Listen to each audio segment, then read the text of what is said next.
Bonjour Serge Adanlao. Cher consoeur, bonjour. Oui, vous êtes rédacteur en chef du quotidien Le Matinal. Merci d'être venu ce matin pour la revue. Alors, ce matin, d'ailleurs, vous mettez à votre manchette promotion de la femme dans la nouvelle constitution. L'ambassadrice du Canada salue les progrès du Bénin. Merci. Oui, quelle est la substance de cet article? La substance, c'est le dynamisme du chef de l'État qui a été salué par la nouvelle ambassadrice du Canada pour le Bénin, après avoir présenté ses lettres de créance au président de la République hier. Mark Quinn a profité de l'occasion pour reconnaître cet effort, cet important progrès marqué par le Bénin en matière de promotion de la femme. Vous n'êtes pas sans le savoir. Oui. Depuis la relecture, sinon la révision de la Constitution du 11 décembre, il est désormais intégré dans le dispositif de notre loi fondamentale, cette discrimination positive à l'endroit des femmes qui seront désormais, si tout va bien, représentées à l'Assemblée nationale, puisqu'elles seront positionnées. On aura au moins une femme dans une circonscription électorale. Donc la patronne de la diplomatie canadienne au Bénin a estimé que c'est un important progrès qu'il fallait souligner de vive voix au chef de l'État. C'est ce que nous avons relayé en manchette ce matin. Ce matin, et également, vous aviez parlé de cette information de la loi des finances 2020, l'examen en plénière le 19 décembre prochain. Oui, le balai des ministres et présidents d'institutions a pris fin hier avec un certain nombre de ministres et de présidents. Donc, dès la semaine prochaine, ce sera le tour de la commission budgétaire de revenir sur les différentes observations, de les répertorier et par la suite soumettre ces amendements à la plénière qui va se charger le 19 décembre prochain de l'examen, après l'examen de l'adoption du budget de l'État exercice 2020. Voilà, hier, dans votre parution, vous vous êtes intéressé à cette actualité qui continue de défrayer la chronique. Le réajustement tarifaire à la SB2E, le gouvernement prend en charge l'augmentation du prix de l'électricité. C'est ce que vous aviez affirmé. C'est une décision du Conseil des ministres. Oui. Sinon la plus importante d'ailleurs, du conclave gouvernemental du mercredi dernier. Nous y avons consacré également notre manchette d'hier pour faire savoir aux lecteurs que le gouvernement, toujours dans son souci, dans sa volonté de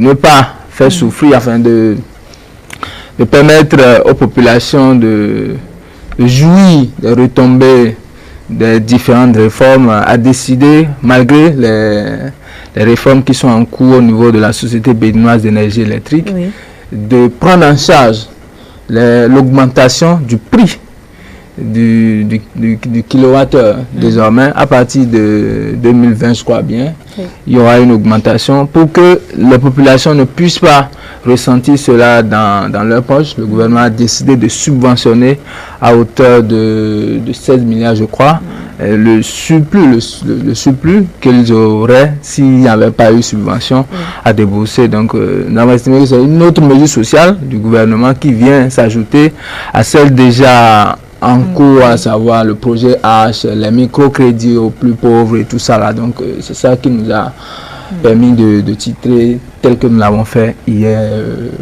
dans notre parution. Oui, pensez-vous que les populations seront assez conscientes et responsables en matière d'utilisation de l'énergie électrique suite à cette nouvelle? Elles n'ont pas le choix, puisque on ne peut pas demander le pain, le beurre, tout ça à la fois. Le gouvernement a joué sa partition. Il revient à elle de jouer la leur en étant consciente de ce que lorsqu'on prend une telle mesure, il faut que ce qui relève de leurs prérogatives en matière du respect du contrat qui les lie à la Société béninoise d'énergie électrique puisse être suivi à la lettre et respecté. Voilà, le mercredi, on peut lire à votre manchette, conférence sur la soutenabilité de la dette, les vérités de talent à l'Afrique et au monde. C'est l'une des actualités de la semaine qui est en train de finir. Le chef de l'État a marqué positivement les esprits, sinon ses pairs de l'Union économique et monétaire ouest-africaine.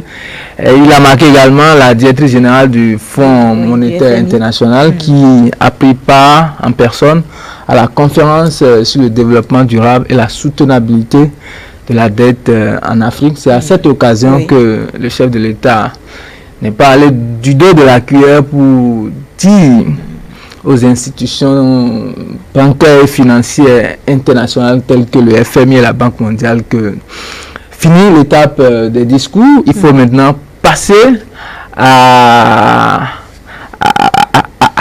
l'acte, comme on le dit souvent, en permettant aux pays africains de contracter des dettes selon les règles internationales évidemment, pour que ces dettes-là puissent leur permettre de contribuer au développement des pays. C'est ce coup de gueule du chef de l'État que nous avons essayé d'habiller un peu et qui nous a permis de titrer les vérités de Patrice Talon à l'Afrique et au monde. Également sur cette parution, vous avez parlé de Prosperity Index, édition 2019, le Bénin classé 3e pays de l'UEMOA.